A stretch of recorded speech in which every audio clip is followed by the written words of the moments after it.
So, hey everyone, there are already 27 people connected. So welcome to today's webinar, Beyond Clickbait, the good, the bad, and the ugly of mobile gaming ads.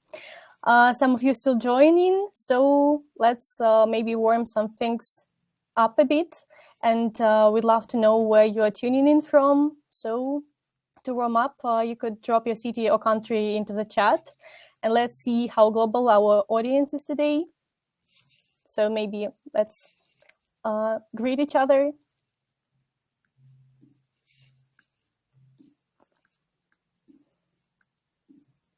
Yeah, it's already 32 people. So don't be shy. Put your city or country into the chat. Hello from Prague. Hey, hey, hey. Thank you for all the emojis. Already Budapest is here. Germany, Mexico. Hey, everyone. Chicago. Nice to have you here. Istanbul. We have a very international webinar today.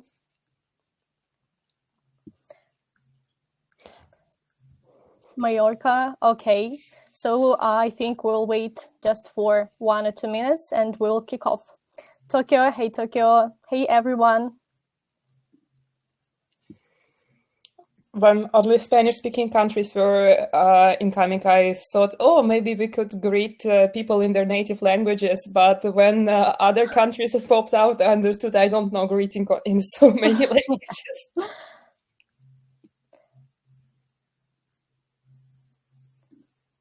Okay, so already 35 people. Let's wait for just some moments and let's kick off with our webinar.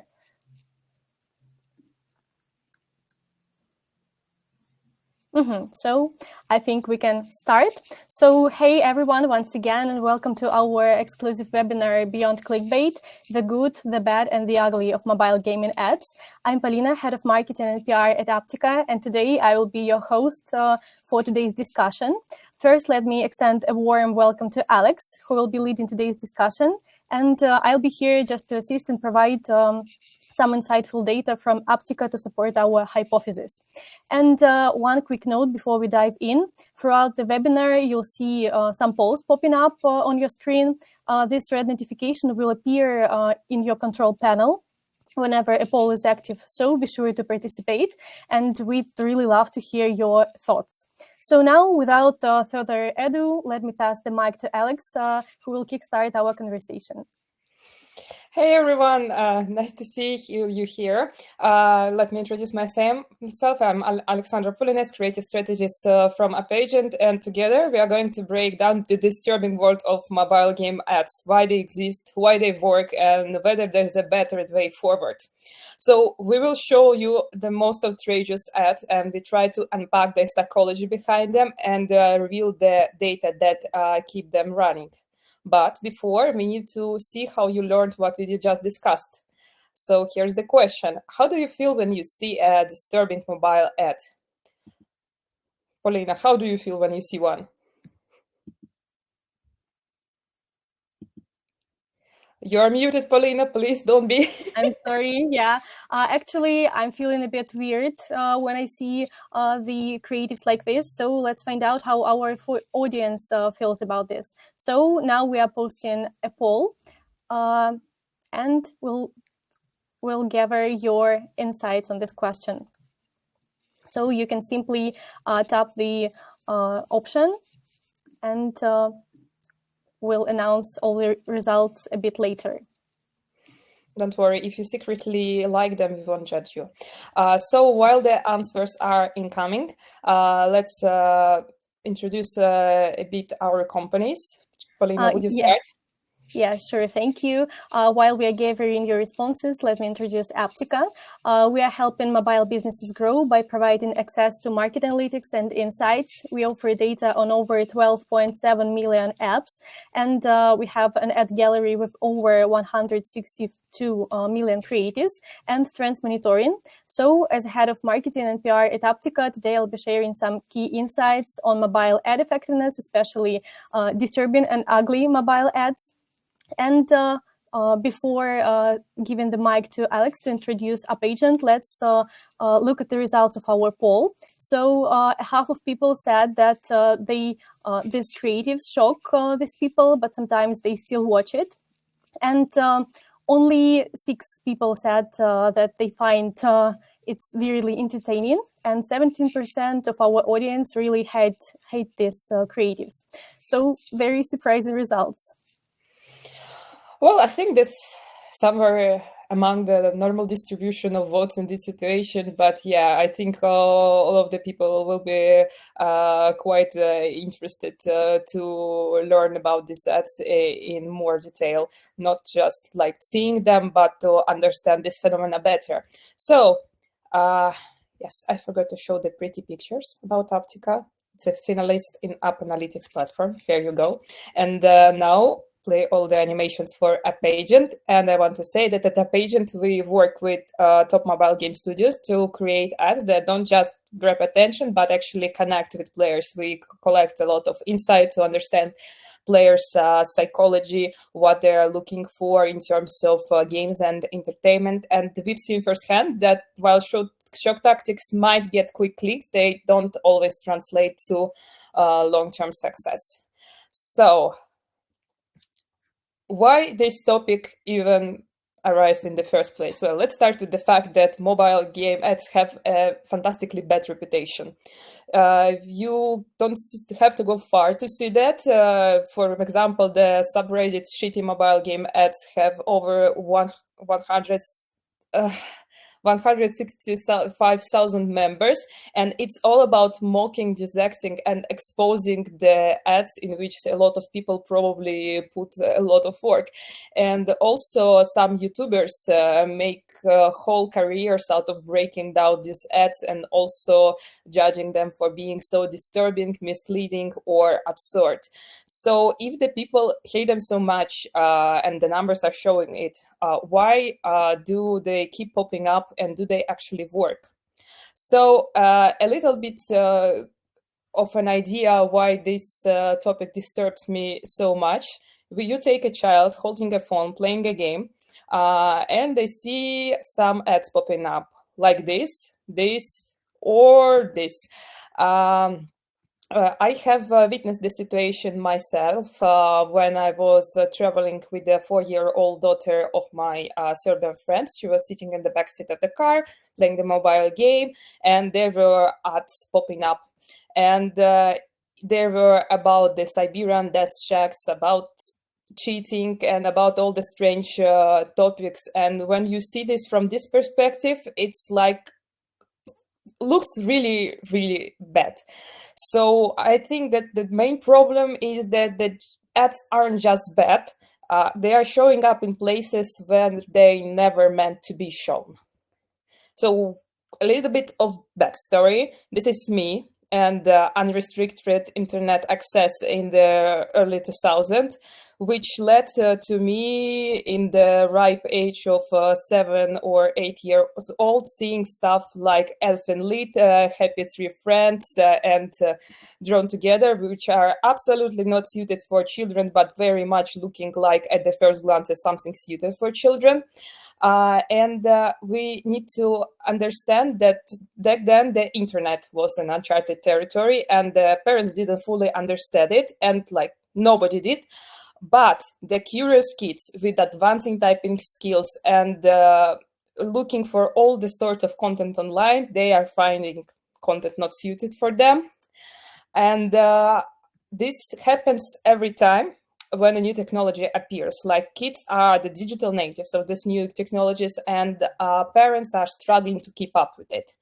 And it happened with TV2, where anime starts showing on TV in prime time, and the Elf and Lead, which is basically the anime version of the movie Saw. Because nobody had a clue what it is, you just proceeded seeing the things you were not supposed to see, like gore imagery, blood, dismembering, and stuff. And in my opinion, the same situation is happening all over again, but now it's happening with the mobile game ads. But there is another question. How is it happening? Isn't there an age restriction in place? Well, yes, but it's kind of a joke. For example, you are going to a certain website and it asks you, are you 18? And you are like, yeah, sure, I'm 18, just give me access. And it gives you access. There is no verification needed to get access to all the videos. And in the mobile game ads, you don't even get that level of verification. It is not asking if you are 18, or it isn't showing you any kind of reminder that the following content might disturb you. So, for example, if the kid, which happens often, plays from his mom's account, who's about 40 years old, we as advertisers might think that those are 40-year-old women who play hyper-casual games all day, but that's actually their kid. But even if not, it's not mom's account with the age 40 stated, but kids makes their own account, they actually can put any birth year there and nobody will check them. So they are having all the accesses they need. So technically there are age restrictions, but practically they are absolutely meaningless. So another question here. We want to test if they've worked, so we will tell you a bit about that later. But for now, can you tell us if you ever downloaded a game because of a shocking ad? Like, to understand what actually happened there, or is the stuff showing in the ad actually present in game, just to verify what you've seen? Please let us know. Yeah, and we already gave her in some results here, some answers. We already have 13 votes, so yeah, so let's wait for them and proceed to the next. While we are waiting, so nobody gets bored, I'll just continue speaking. So why are these ads made? So first of all, because they are getting a lot of clicks. We judge as advertisers the ads by their effectiveness. One of the signs that is effective is the click-through rate. And if we see that it is high, it's one of the signals that we consider that we should make more ads like it. And a lot of people are clicking on these ads because of the VTF effect, because we are biologically wired to pay attention to things that are confusing or disturbing. You are thinking, what the hell I'm looking at? And this is counted by the advertising network as a win. So the more clicks, the higher ad ranking, it gets more impressions, more ad spend, and this is a cycle which just keeps snowballing. So the systems, the algorithm thinks that it is good because it's quite engaging, and this vicious cycle never stops. And also an important thing to consider that these ads taps into primal, most primitive emotions like curiosity, fear, disgust, everything that helped us survive in the wild like 10,000 years ago. And it works because emotions often override logic, especially if those are so deep and initial emotions for the whole of the humankind. Let's gather the poll results and speak about how we can evaluate the ad effectiveness with Apptica. Yeah, sure. Actually, I think now we know a bit more about our audience, because 31% said that they downloaded such games out of curiosity.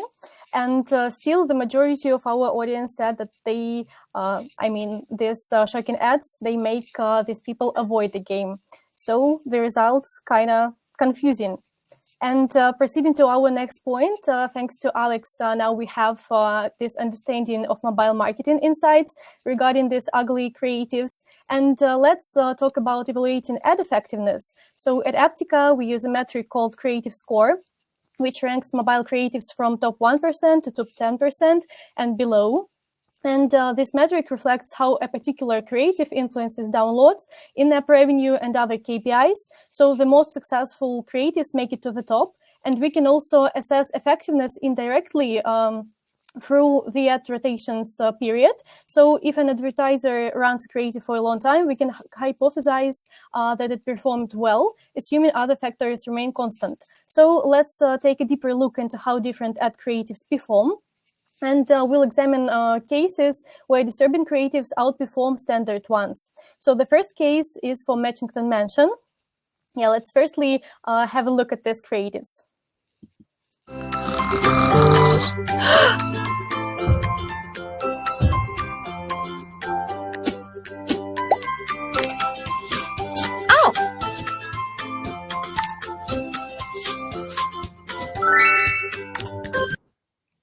Yeah. And the second one, that was ugly a bit.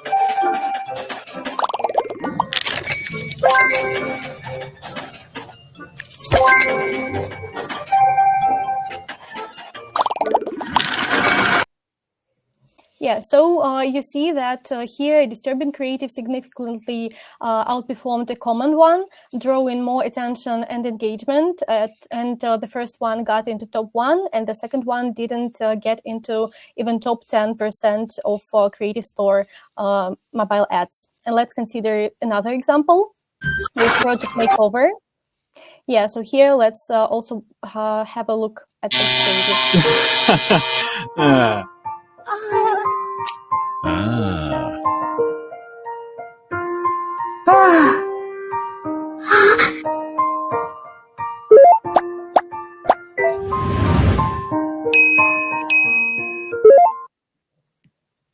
And the second one.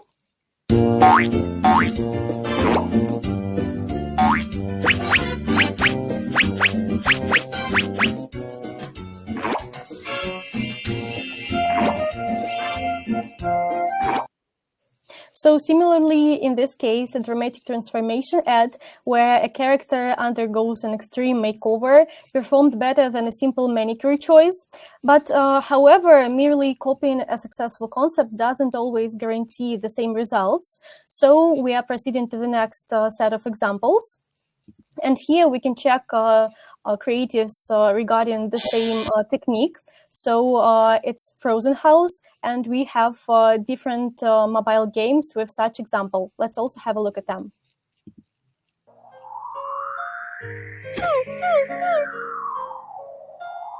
Mommy.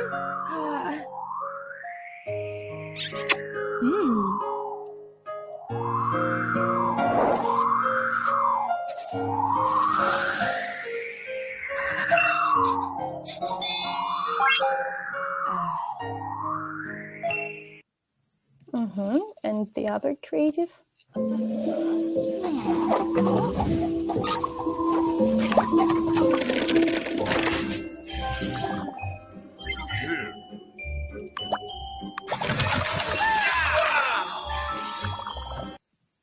So here the frozen house mechanic proved effective in Matchington Mansion, but didn't perform well in Family Island. And interestingly, Family Island sometimes replicate many disturbing ad techniques, but only a few of them actually reach the top performing tier. And another example of a trend can be seen in ads using cheating mechanics. So let's have a look.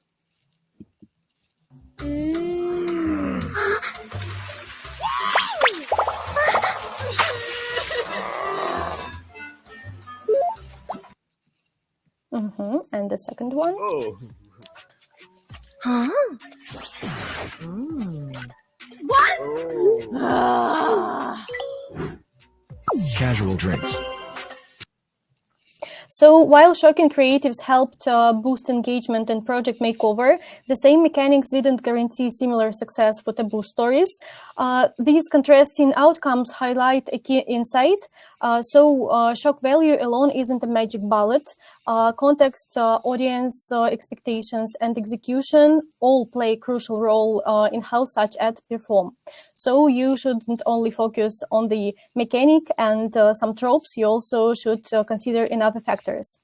Finally, this raises an important question. So how do you perceive the overall impact of shocking mobile ads on ad performance? So what do you think about this? Let's take a quick poll to check it.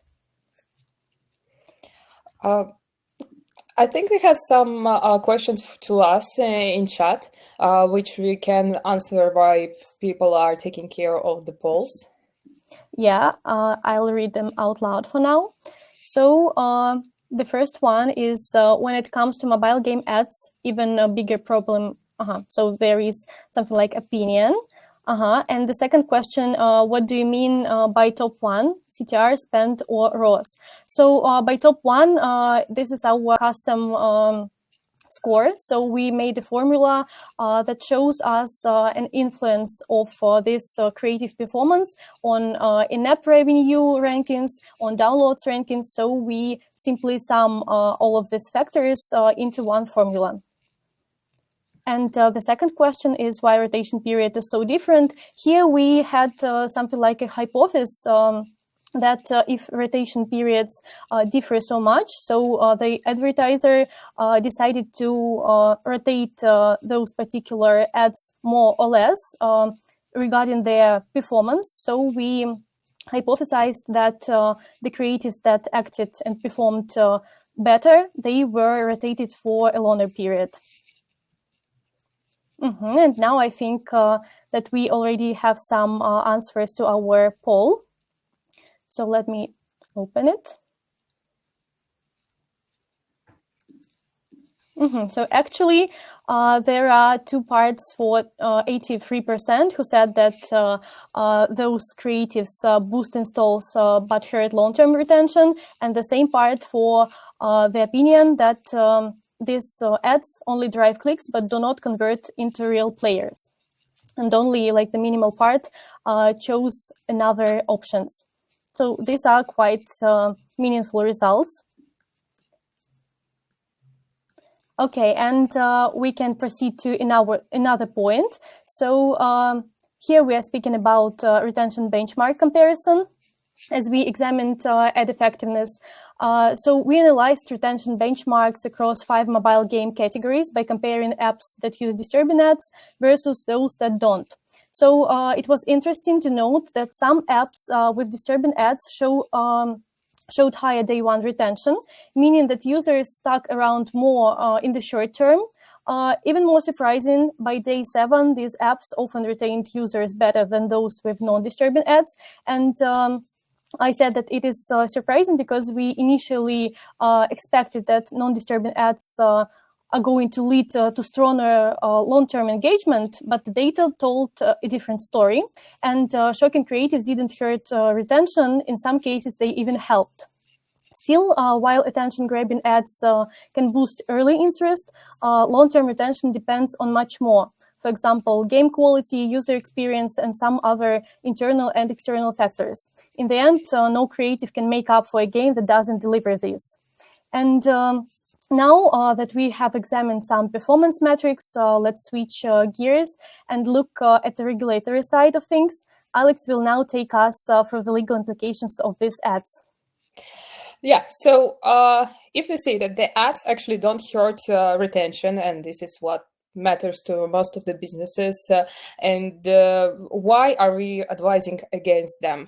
Maybe there are some legal action taken against those ads. Well, not so much. The only exception is the UK, and here are some examples of ads getting banned for promoting sexual violence or banned for objectifying women. But outside of these few isolated cases, there are not much regulations. So these ads will probably continue running because nobody is even trying to stop them.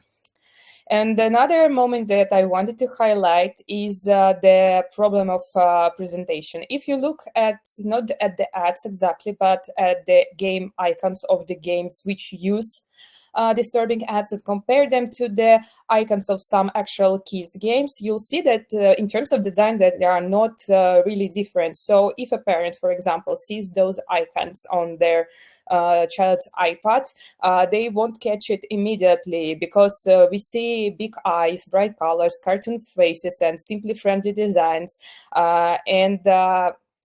This way, there is no actual way to fastly tell the difference if something that's on someone's phone is appropriate for children or not. From now on, I want to address the most common tropes which you can see in disturbing ads. And it is sensitive content, so user distraction is advised. If you are sensitive to violence, sex topics, including dismembering, blood and stuff, please be advised against watching it. And we'll proceed doing it. So one of the most common is the pregnancy, because this is a situation where someone is weak, and it is resonating with women audiences a lot. So first of all, you see they highlight how ugly the belly is, how much problems it has, probably some operation was in place.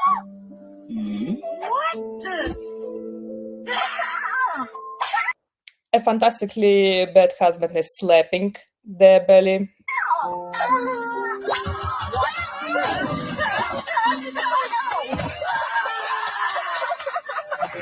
Yes, and the woman is left vulnerable and moving to the frozen house situation. Other disturbing topic, they are often combined with each other, but I try to give each one big enough its own category. So straight away we are starting with the fetish hook.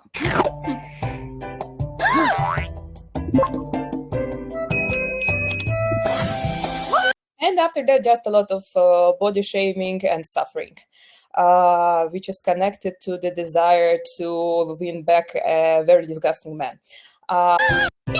Another topic is disgust by itself in all its forms and shapes, and all the biological liquids were used in ads. By saying all, I mean all.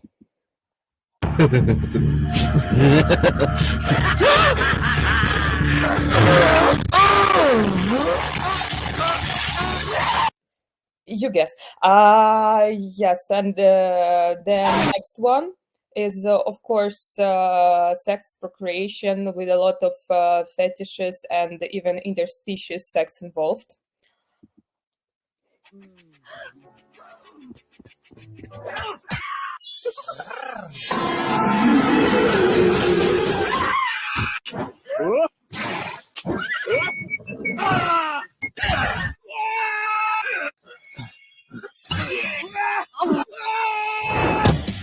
So yeah, nipple jams, interspecies and stuff, but they are quite mild compared to others.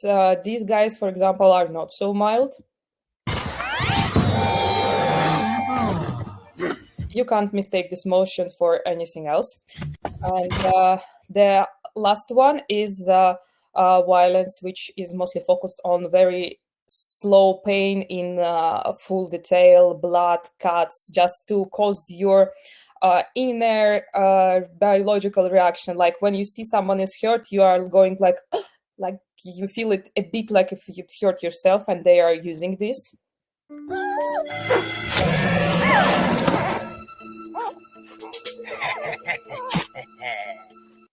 Poor dragon. This pink dragon endured a lot of pain, like a lot of ads. And another topic is more like slow suffering and death, more about the desperations and dire situation you have to save the characters from.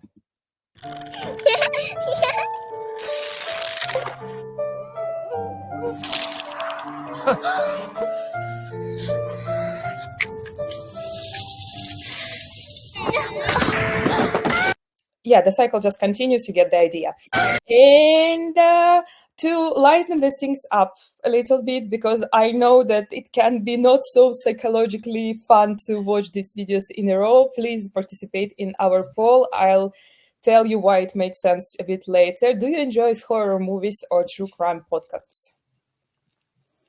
Speaking of my case, I do not enjoy such type of movies or even games, because I'm afraid of this cortisol swings. But let's find out how our audience thinks about this. Yep. I personally, I like true crime podcasts from time to time, but I hate horror movies. I just can't take them. It's like too much. I prefer fluffy kittens. Actually, we already have 22 votes, so I think we can assess them. And the majority of people said that they avoid such disturbing content, and this is quite a surprise for me because all of my friends, they enjoy horror movies and true crimes. So that's a very interesting fact about our audience. Okay, so fantastic news for you. First of all, these ads work because of calling to primal manager. It is the thing that helped us survive, and it is universal for all cultures, all ages. It is about getting water, food, warmth, women reacting naturally to baby crowing sound, and so on, so on. So this is not like psychological stuff, it's more like biological or physiological stuff. And to all people who answered that they love horror movies and crime podcasts, I want to tell you that you are a tiny bit masochistic, but not just masochistic, but benign masochistic, which means you experience potentially dangerous things, which include a vast variety of examples from spicy food to sad music and roller coasters, while being safe. And this gives you a very interesting and unique sense of pleasure. And why it also works is because our brain treats these ads and anything basically disgusting or something that causes us experiences strong emotions as something we should learn, because we need to understand how to behave in if danger comes to survive. And so why women love true crime podcasts, because they learn in a safe space how to avoid potentially dire situation, and it's some kind of play mechanic. And we can't forget them, because when you see something that is potentially dangerous, your brain forces you to remember it, because again, it's evolutionary survival issue. If a caveman dies eating a poisonous plant, other cavemen take notes and to recognize this plant in the future and note that it's poisonous and you need to avoid it. So from this information learned, what can we actually do about it? Polina, can you tell me if there are any more questions which I should answer, because before we are moving to the next part? I think we can proceed with all the questions in our Q&A session. So let's proceed to the next point. Okay. Then guys, hang on. We need a question to you instead. Do you think the mobile game ads should be more regulated, or is it unnecessary in your opinion?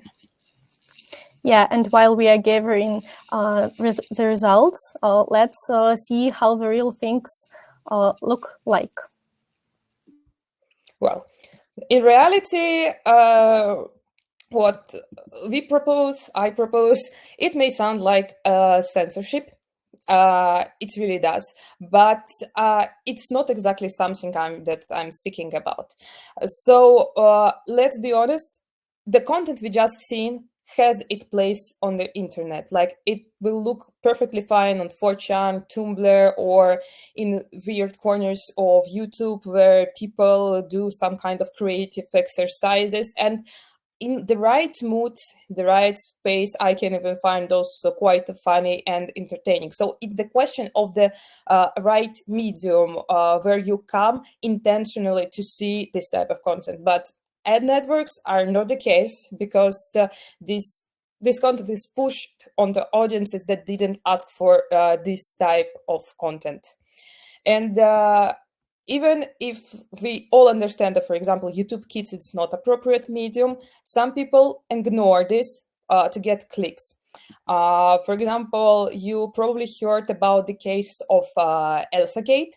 when a lot of creators were making videos with Elsa, Spider-Man, Peppa Pig in very disturbing situations, like someone being pregnant or hurt or undergoing an operation, and it gathered millions of views. It was very profane, very violent, and it was pushed directly on kids because people knew they will watch it and that way monetize their channel. So the only massive public outcry could lead to YouTube intervening and removing all those videos from web. But what's interesting, it starts happening again, but this time with AI generated videos. So what I think and what we think is that we have this kind of limitation already being introduced in other ad spaces, for example, in TV ads, where basically the content which is shown prime time is more soft and regulated than the content that is shown in night time. But the situation is that in mobile, any time is prime time, because you can tackle your time zones to get rewards faster in mobile games, or any other things may change your phone time. So the more violent ad will be served in daytime, and there will be very little ways to regulate it. So what I think is that the mobile game ads should be regulated in a way that TV ads are regulated, or even stronger in some cases, because you can't imagine any of the ads that we seen there showing up on TV, and these days we interact with TV much less than we interact with our phones. So this seems like a very strange situation. So what can be done instead? Like, okay, if we scrap all the disturbing ads, what's left? Well, actually, to understand what to do next, we need to dive into the biology a little bit and how our brains work.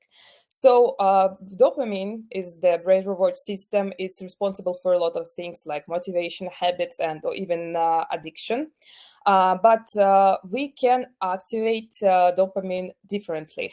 So, for example, if the shocking ads mostly use a very low-level stimulating stuff, we can try to use more positive stimulators, the stuff that activate the same systems, like giving users new cool experience, adventure, sense of achieving some kind of goal, listening to good music, and there are many more if you dive into this topic. So I designed 5 frameworks that can help you construct ads which are stimulating this positive dopamine incoming in people's brain. And let's just dive into examples. First of all is storytelling. Nice of you to join us, Commander. The frontier's a dangerous place, full of vagabonds who want what we have and take what they can. Take Orion Clouds, peaceful and prosperous. It's before she got here. Fenry Caloris, one of the most deadly pilots in the galaxy. She's smart, tooled up, and her cannon has enough firepower to wipe out entire space. So here you see how the story is actually combined with actual gameplay, and due to high polish of the ad, it looks more like sci-fi movie trailers than mobile game ad. And if a person sees a high level of polish of the ad, they might expect that the game is high quality too. And a lot of advertisers actually are using this, like Merge mentioned with Matt's grandma hiding, very powerful premise, and Pedro Pascal in ads.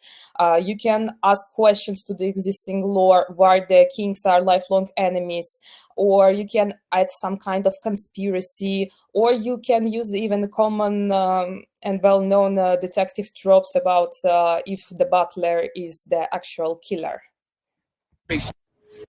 Another is the oddly satisfying direction.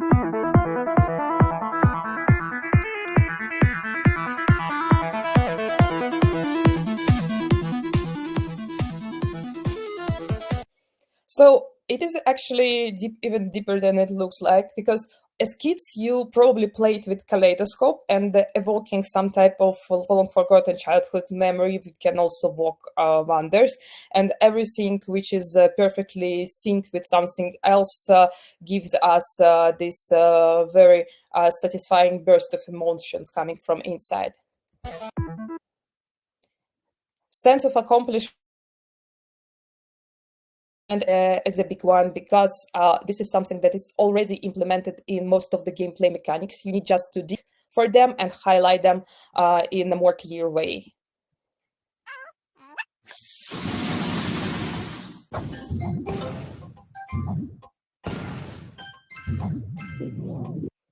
That moment in game that finally you make the right match and it triggers like dominoes falling, all the boards being cleared. It gives you this again, it gives you this sensation which you can feel with your body, and this is what you are going after when you are producing these ads. Music.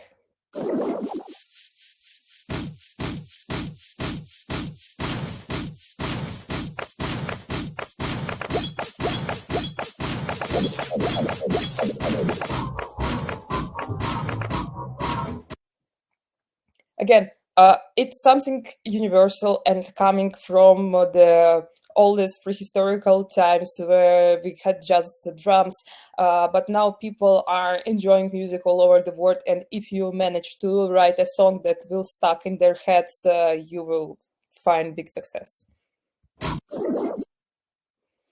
And feeling smart.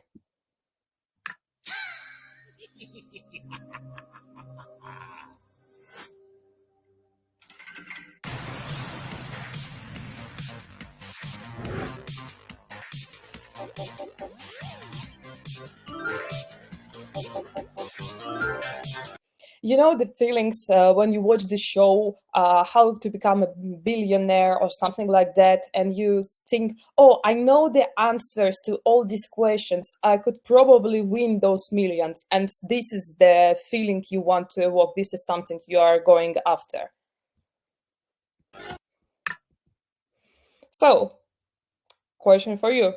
Do you think that this type of ads are performing better or worse? Yeah, and the poll is already published, by the way. And while we are gathering your results and your answers, we can tell you what we think about this. So now let's shift our focus to some successful mobile games that don't rely on disturbing ads. And some apps like Matchmasters or Block Blast, they utilize ASMR-like interlacing creative techniques, like oddly satisfying that Alex mentioned before.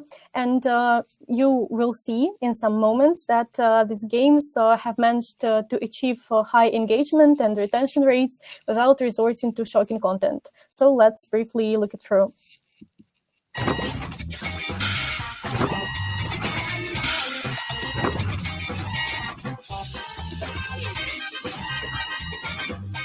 I love how they are actually implementing some narrative here, like here are how the tiles you will use in our games are produced, and they just made it in super satisfying way. There are yeah, this is my favorite part, actually. Yeah, it's very satisfying. And the second case?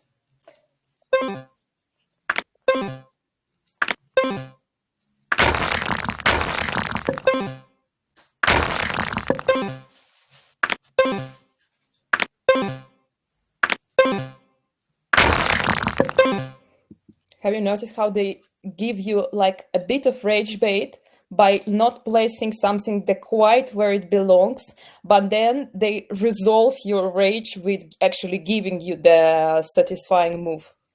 Yeah, definitely. And I also very like this sound very much, like the sound of match.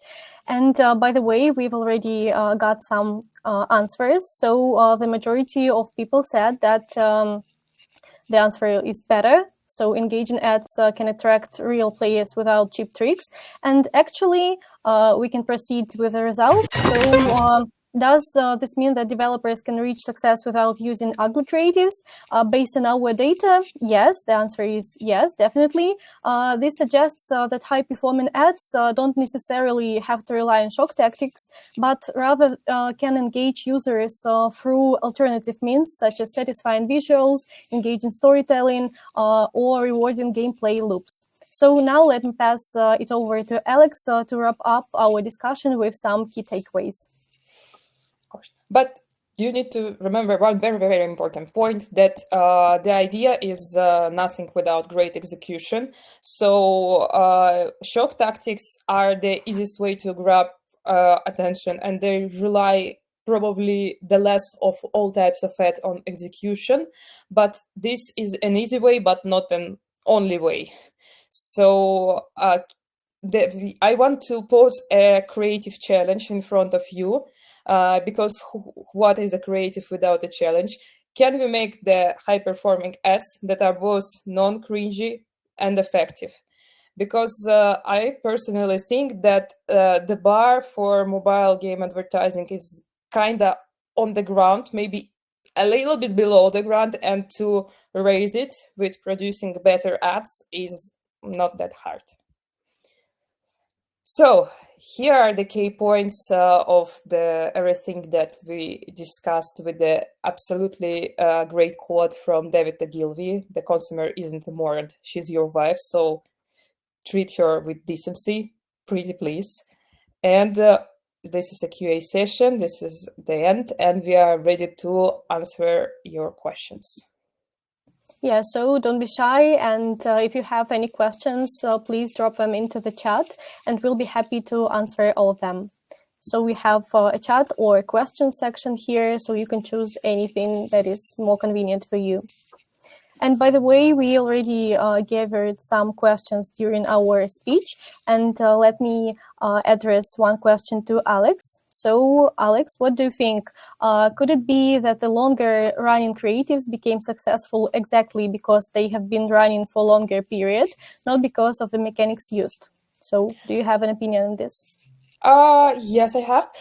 We were reviewing mostly ads from major gaming companies, which really do care about their profits.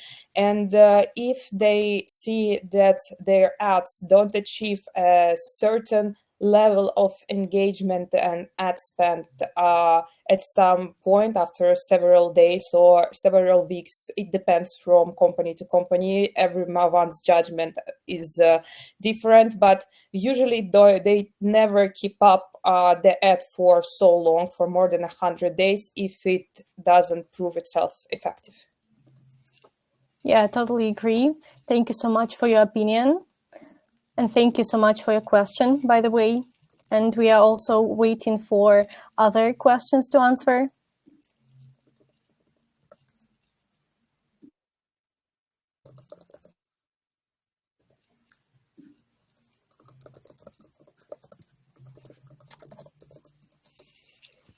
I think people are typing. Yeah. So let's wait for it. The next question arrived just now. Do you think players in different geos react differently to shocking or ugly ads? Are cultural trends a factor there? Or definitely they are. But it really depends on a lot of stuff. Like some triggers are universal, but some countries won't react onto something as a trigger because it is more normal or customary for them. Like, I can't think of a decent example out of the top of my head, but if you have a country where you show an ad with eating dogs because everyone is hungry and there's nothing more to eat, and you are proceeding to eat your beloved dog, it may be perceived less as a shocking in countries where dogs are considered as food. So in this way. But if expand the question a bit, in terms of aesthetics, there's a lot of difference. I remember that when I produced some ideas for Indian market, I had to go after a completely different aesthetic of ads because of what they are used to see in advertising. So the Indian ad probably won't work in America and vice versa. Great. Thank you so much. I think it was rather meaningful description and the answer. So we are also waiting for some other questions. We are very thrilled to answer them.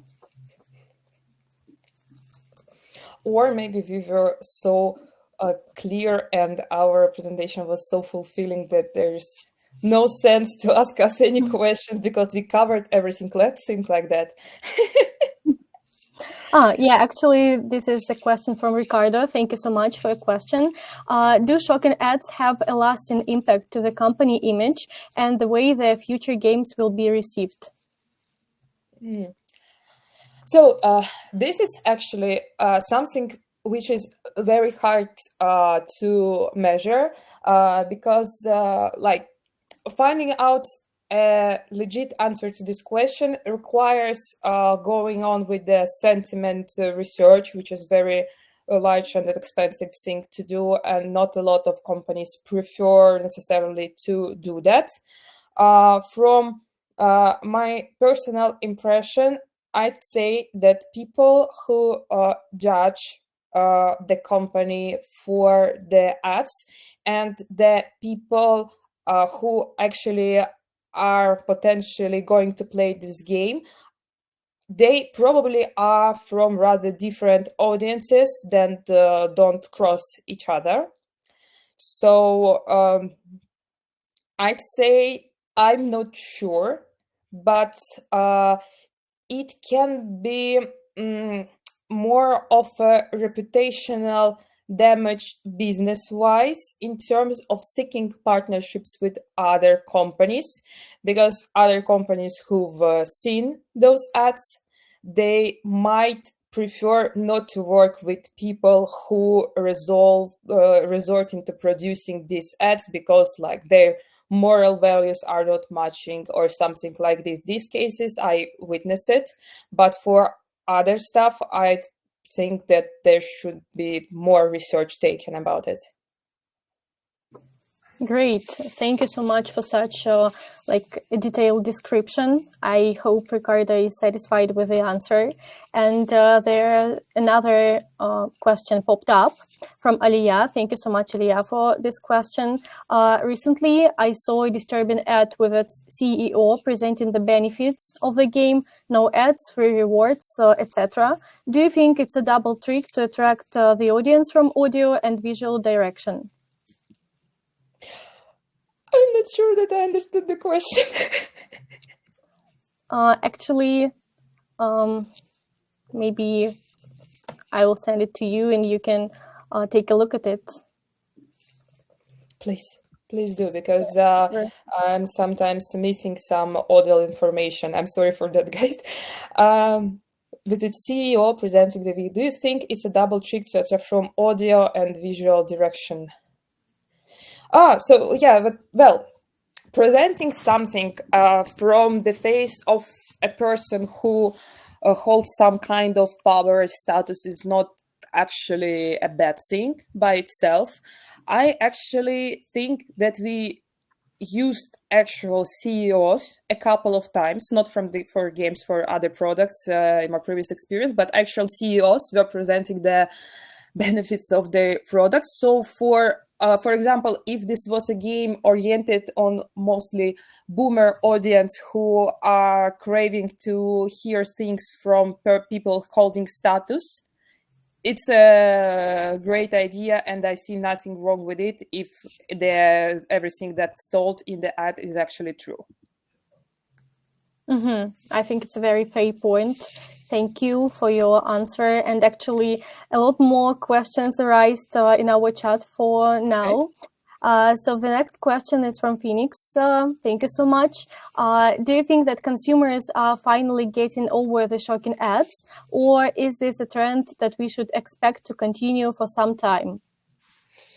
I'd say that there is certainly some level of tiredness that can be observed because advertisers are starting to try to experiment more, and they are always trying to find new shocking scenarios. So they were experimenting, and one company found this Siberian death shack idea, frozen house, dying family over there. All others companies copied. It works for some time. Then they are starting to search for another shocking scenario which will work equally well or better, and they all copy it, and so on and so on. But there is kind of a limit of shocking scenarios of a certain level of shockiness when it doesn't translate to direct gura and dismembering and brains spilled right into your phone screen. So there is a way, and when they will run out of creativity, probably this may stop. But unfortunately, I think they won't run out of creativity because you can create near to infinite amount of such scenarios, unfortunately. Yeah, but we still be hoping that sometime they will run out just this creative ideas of Let's ugly wish mobile them to ads. all collectively have a creative crisis. Yeah, for sure. And the next question is from Stefan. Thank you so much for your question. Who actually produces these kinds of ugly or shocking ads? Freelancers, production studios, the publishers, studios, in-house creative teams. I personally have never seen a studio that advertises them in their creative portfolio. Yeah, thank you for your question. I can name you 3 studios from the top of my head. They actually advertise these ads in their portfolio. I've seen it. It's on their website. They publish that in their LinkedIn.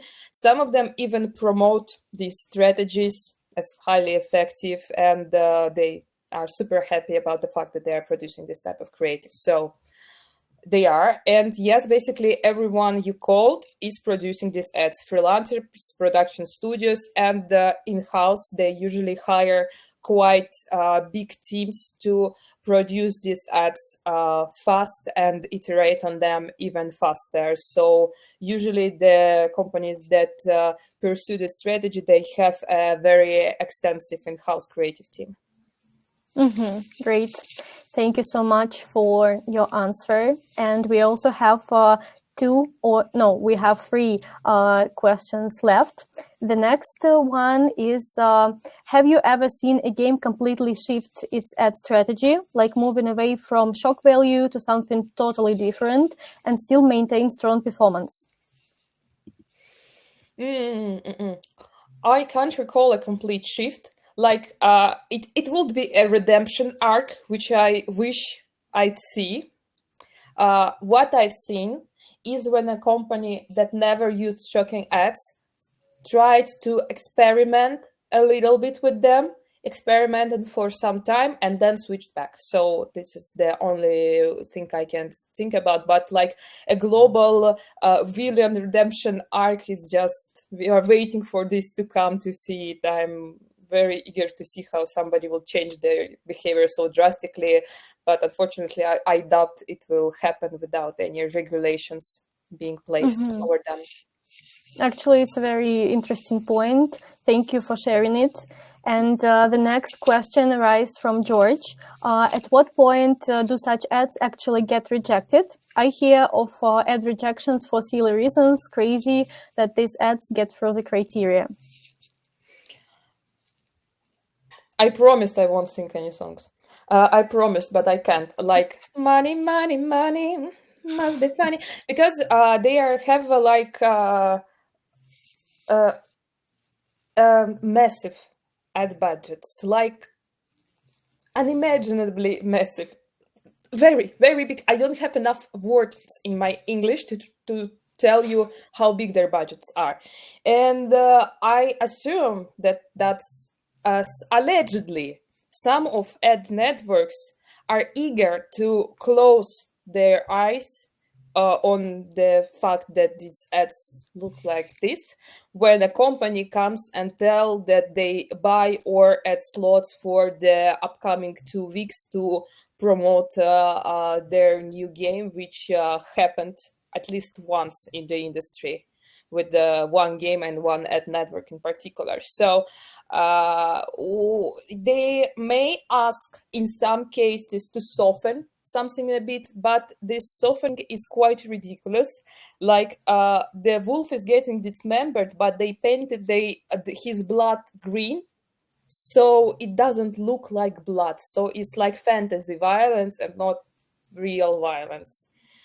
So that way, and I guess that Facebook and Google are more strict with their guidelines, but sometimes even straight up casino and gambling advertisers find their way in. They're just companies who have a lot of managers whose only task is to reboot the ad campaign, and every time it gets taken down. So they find their ways in a lot of cases, and sometimes the algorithms are fast enough to shut down something. Mm-hmm. Yeah, actually, the reasons that you mentioned, they are like always the same. And so there is only one reason for all of these processes. So proceeding to our, I think, 2 final questions, because we are like having just 1 minute left. We have one question from Oliver. So for apps that use ugly ads and have a high CTR, do you see a boost in bounce rate once people go through to the store page, since usually store screenshots are less extreme or offensive? Or like the retention rate, does it have no impact? I'll duplicate this question into messages to show it to you visually. Actually, this is a great question. I think we need to take a look at it, because I assume that, well, usually I recall quite well the store pages of these companies, and what they aim for is to add some of the disturbing elements they shown in the ads into their ASO to maintain the same story. For sure, they take like the mildest part of all the disturbing content they produce, but they try to maintain some type of integrity between the ad and the store page, so the logical link doesn't break too harshly. But no, we haven't looked at the bounce rate specifically, but it's an interesting question to investigate further. Thanks for that. Mm-hmm. Nice. Thank you for this explanation. And the final question from Edwin. He's curious about the studios you mentioned that create these ads. So can you mention some names? Oh, wow. Don't tell me that you are curious because you want to order some, because in that case, I won't tell you.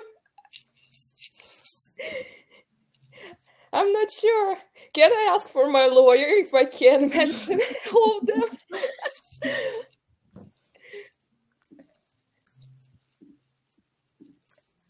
Okay. Edwin answered no, of course not. Oh, thank you so much. Okay, so...